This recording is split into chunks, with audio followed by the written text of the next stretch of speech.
前米国国家情報長官ジョン・ラトクリフ、中共国は米国本土上空で信じられないような情報収集作戦を成功させました。バイデン氏の中国のスパイ気球への対応の失敗は国家安全保障上のミスであり、計り知れない損害を与えました。バイデン大統領は国家安全保障チームにいくつかの改革を加える必要があります。VTR をご覧ください。I want to ask you what kind of capability it has, but just to be clear, you're saying there were not 3 spy balloons from China that entered the United States airspace and traveled and was able to do what we've seen this week. Yeah, I'm telling you that. Let me ask you about the capabilities of this balloon. What do you think it was carrying, the payloads of different things? Was it drones, satellites? And was there an opportunity to drop and scatter devices that could be powered by solar energy, which would give you unlimited surveillance? Back to the CCP.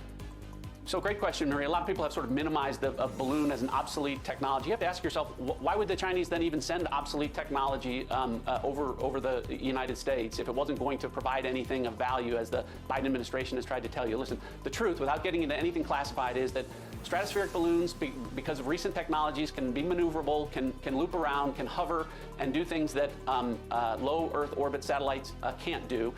We know from public reporting, without getting into anything classified, that China, for at least 6 years, has been successfully deploying payloads, including drones, from stratospheric balloons. And what's publicly known is that the U.S. military and Department of Defense has a number of projects out there involving stratospheric or stratolight balloons and different types of possible payloads that could be deployed. As you talked about, everything from cicada drones to very small electronic listening devices that could run on solar power and transmit data back interminably.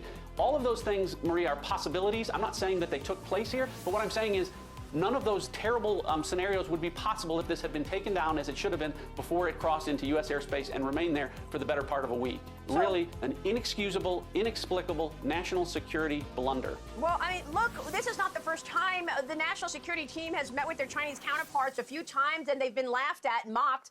We had COVID-19, which killed 1 million plus Americans, and we continue to have no questions whatsoever asked of the CCP about the origins of COVID-19, not to mention all of the intellectual property theft and the impact to American companies. Where is this going?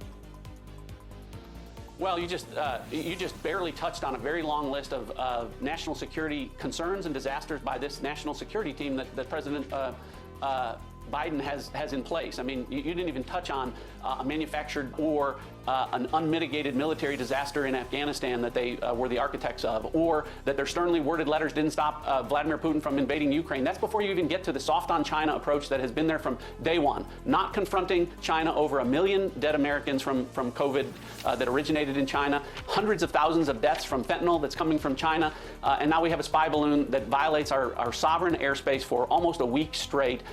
It does lead to the question about this national security team that you asked before, Maria, and there's a long list of incompetence, but there's also a very fair question about whether this national security team is compromised, and I don't think Americans have any confidence in them based on all the things that I just mentioned and more, and I think that we're stuck with President Biden for the next 2 years, but he needs to make some changes to his national security team. They have failed the American people over and over again. So somebody should be fired.